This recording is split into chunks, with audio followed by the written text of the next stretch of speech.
Pagi Gereja Oikos Online. Sebelum Anda melakukan aktivitas lebih lanjut, ikutilah Renungan Pagi hari Senin, Rabu, dan Jumat jam 4.30 pagi di YouTube channel Gereja Oikos Online. Ku tinggikan Engkau, Raja yang duduk di atas tahta. Engkau mulia, ajaib dan heran, ku kagum akan Engkau. Oh, ku tinggikan Engkau, Raja yang duduk di atas tahta. Engkau mulia, ajaib dan heran, ku kagum akan Engkau, Tuhan. Sekali lagi katakan lebih sungguh-sungguh lagi. Ku tinggikan Engkau, Raja yang duduk di atas tahta. Engkau mulia, ajaib dan heran, ku kagum akan Engkau.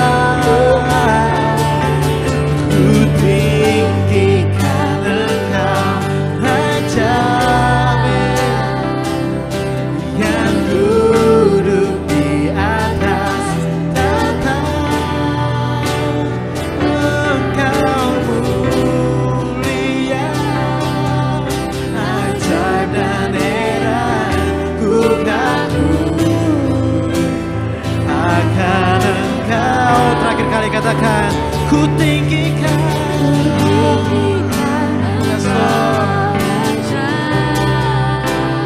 oh, yang duduk di atas tahta. Engkau mulia, ajaib dan heran, ku kagum akan Engkau.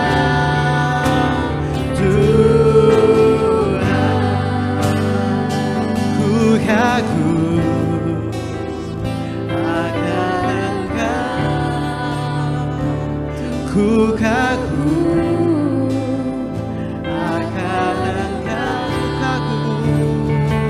ku kagum akan Engkau, Tuhan.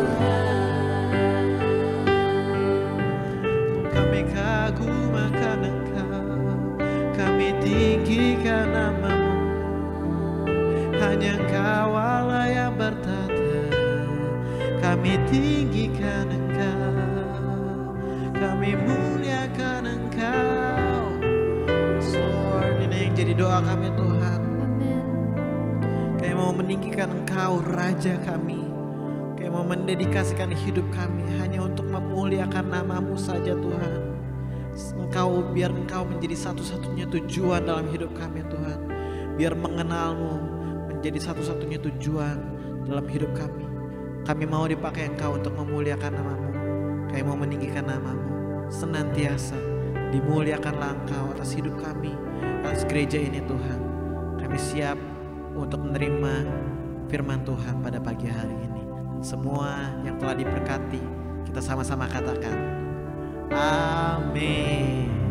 Haleluya, puji Tuhan. Mari kita siapkan hati kita untuk mendengarkan firman Tuhan.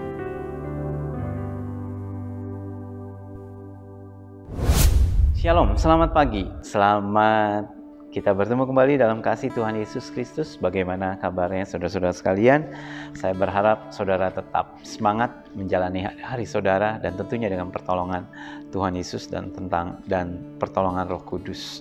Kita akan mengikuti renungan pagi pada hari ini di dalam Matius pasal 12. Matius 12 ayat 8. Mari terlebih dahulu kita akan berdoa.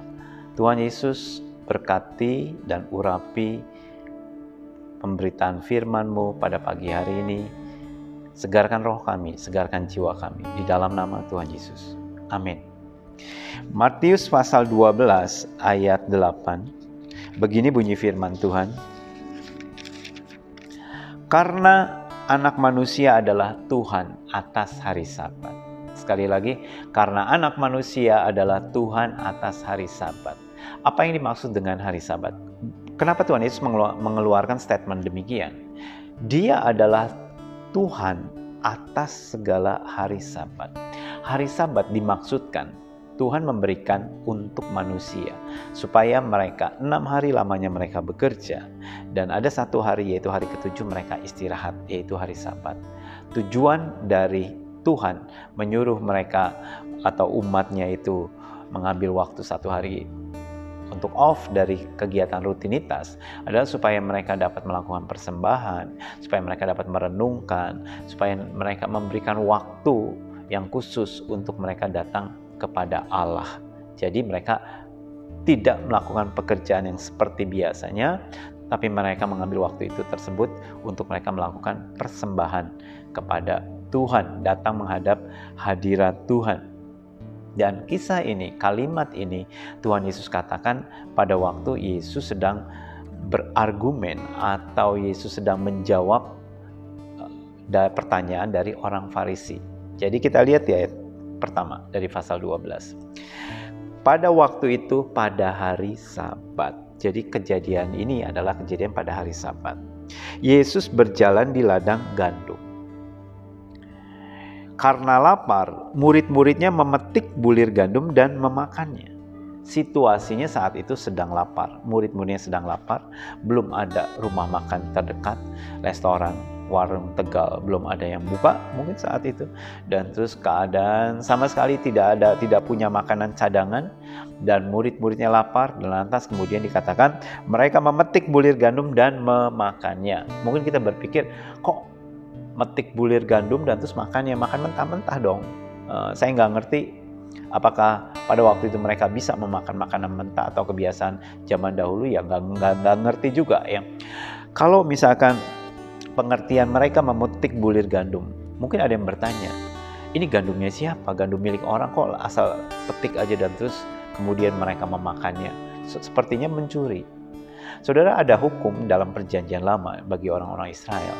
Untuk orang yang membutuhkan, untuk orang yang kelaparan, untuk orang miskin, untuk orang asing yang sama sekali mungkin tidak ada pendapatan seperti itu, mereka diperbolehkan untuk mengambil bulir-bulir gandum yang jatuh berceceran pada saat ada orang sedang menyabit dan terus kemudian ada yang berceceran jatuh dan mereka dipersilahkan atau sah-sah saja untuk mereka mengambilnya. Seperti dalam kisah Rut memungut gandum yang berceceran di ladangnya Boas ya. Nah, di sini kita lihat pada waktu murid-muridnya melakukan demikian, orang Farisi lantas bereaksi dan mereka berkata di ayat kedua, lihat, murid-muridmu berbuat sesuatu yang tidak diperbolehkan pada hari Sabat. Ini kan hari Sabat, kok murid-murid kamu melakukan pekerjaan, kok murid-murid kamu memetik dan murid-murid kamu memakan? Ini nggak boleh. Sedangkan semuanya lagi off hari Sabat, tidak ada satupun yang bekerja. Di ladang itu pun tidak ada manusia, tidak ada yang bekerja, tapi murid-muridmu memetik dan itu dilarang oleh Tuhan. Dan terus kemudian Tuhan menjawab, Tuhan berkata demikian di ayat ketiga. Tidakkah kamu baca apa yang dilakukan Daud? Ketika ia dan mereka yang mengikutinya lapar, bagaimana ia masuk ke dalam bait Allah dan bagaimana mereka makan roti sajian yang tidak boleh dimakan baik olehnya maupun mereka yang mengikutinya, kecuali oleh imam-imam. Tuhan Yesus berkata, kamu ingat gak kejadian pada waktu Daud beserta dengan pengikutnya, mereka sedang lapar. Dan pada waktu mereka sedang lapar, mereka pergi ke rumah Tuhan, dan di sana ada Imam Ahimelek atau imam besar ya. Dan Daud meminta makanan, tetapi imam tersebut, ini ada di dalam 1 Samuel pasal 21. Imam tersebut berkata, tidak ada makanan, tidak ada roti yang biasa yang kami miliki. Hanya ada roti kudus yang dikhususkan untuk imam-imam. Dan terus kemudian Ahimelek memberikan roti tersebut kepada Daud. Padahal roti itu hanya dikhususkan untuk imam-imam. Ahimelek mempunyai otoritas untuk sebagai imam besar, dia untuk memberikan kepada Daud roti sajian tersebut, roti kudus tersebut, supaya Daud dan pengikutnya tidak mati kelaparan. Tuhan Yesus mengambil perumpamaan ini supaya orang Farisi melihat, ini ada Daud dan pengikutnya, mereka kelaparan. Mereka diperbolehkan loh untuk makan roti kudus. Bahkan imam yang mengasihi, artinya nenek moyang kamu, imam dari suku Lewi yang memberikannya kepada Daud, padahal nggak boleh. Padahal roti itu hanya untuk imam saja. Tapi mereka mempersilahkannya untuk Daud makan daripada mereka mati kelaparan. Jadi Tuhan Yesus sedang membicarakan perumpamaan ini atau contoh ini kepada orang Farisi untuk menjawab apa yang mereka lontarkan kepada Tuhan Yesus. Dan terus kemudian Tuhan Yesus memasuki kembali di ayat kelima, atau tidakkah kamu baca dalam kitab Taurat bahwa pada hari Sabat imam-imam pun melanggar hukum Sabat di dalam bait Allah, namun tidak bersalah. Oke, kamu bilang hari Sabat nggak boleh bekerja, tetapi bagaimana dengan imam-imam? Bagaimana dengan imam-imam orang Lewi? Mereka toh melanggar semua hukum Sabat. Padahal hari Sabat nggak boleh bekerja, tapi mereka mempersembahkan korban, mereka menyembelih, mereka melakukan ritual-ritual, dan mereka melakukan banyak aktivitas dalam penyembahan kepada Tuhan.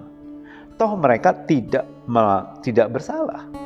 Melanggar hukum Sabat, menurut aturan hukum Sabat nggak boleh, tetapi mereka melakukannya dan tidak dikategorikan sebagai orang yang bersalah. Dan kemudian Tuhan Yesus berkata, aku berkata kepadamu, di sini ada yang melebihi bait Allah. Jika memang kamu mengerti maksud firman ini, yang ku kehendaki ialah belas kasihan dan bukan persembahan. Ini adalah hatinya Allah. Allah berkata, yang ku kehendaki ialah belas kasihan. Kalau kita menutup mata terhadap orang yang membutuhkan, kalau kita menutup mata terhadap orang yang kelaparan, orang yang membutuhkan pertolongan, demi kita melakukan ritual-ritual atau seremonial, Tuhan berkata, yang ku kehendaki ialah belas kasihan. Belas kasihan terhadap orang yang membutuhkan itu jauh lebih tinggi nilainya daripada seremonial. Orang Farisi lebih mementingkan seremoni-seremoni yang mereka sudah tetapkan. Nggak boleh nih, sehingga mereka menjadi kaku, menjadi rigid sekali. Bagi mereka, kalau misalnya ada orang mau tenggelam, dan itu kejadian hari Sabat, mereka membiarkan orang itu mati tenggelam, asal mereka tidak melanggar hukum Sabat, asal mereka tidak berenang dan menyelamatkan orang tersebut. Orang tersebut diselamatkan, tapi mereka melanggar hukum Sabat. Tetapi Tuhan Yesus kebalikannya. Tuhan Yesus berkata, yang ku kehendaki ialah belas kasihan. Jauh lebih tinggi nilainya untuk menyelamatkan orang ketimbang daripada kamu melanggar hukum Sabat. Dan terus kemudian Tuhan Yesus berkata, anak manusia adalah Tuhan atas hari Sabat. Dengan kata lain, yang memberi peraturan hari Sabat itu adalah anak manusia, yaitu Tuhan Yesus sendiri kepada orang-orang Israel. Dan Tuhan ada di atas dari itu semua. Dia punya otoritas penuh. Kalau Ahimelek dapat memberikan roti kudus kepada Daud yang tidak boleh, kenapa Tuhan Yesus sebagai Tuhan yang lebih tinggi daripada bait Allah, lebih tinggi dari Imam Ahimelek, Yesus masa nggak bisa ngasih izin untuk murid-muridnya makan bulir gandum daripada mereka mati kelaparan? Dari sini kita belajar bahwa belas kasihan itu jauh lebih penting daripada peraturan-peraturan yang mengikat. Banyak kali kita menjadi orang yang kaku terhadap peraturan.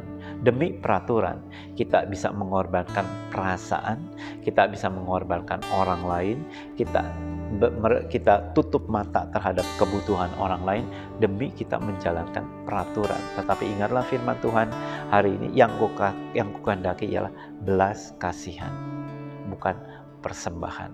Karena itu kita buka mata kita, buka hati kita.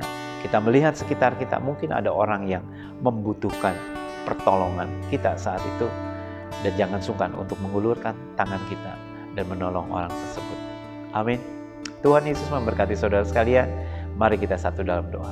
Tuhan, berikan kepada kami kepekaan. Sama seperti Tuhan yang peka terhadap kebutuhan orang lain. Tuhan Yesus, ajari kami untuk kami tidak kaku dalam menjalankan ritual, dalam menjalankan ibadah kami kepadamu. Tapi biarlah Tuhan celikan mata kami untuk kami dapat melihat kebenaran yang sesungguhnya. Terima kasih Tuhan, berkati aktivitas kami sepanjang hari ini. Di dalam nama Tuhan Yesus kami serahkan semua ini. Amin. Tuhan Yesus memberkati saudara sekalian.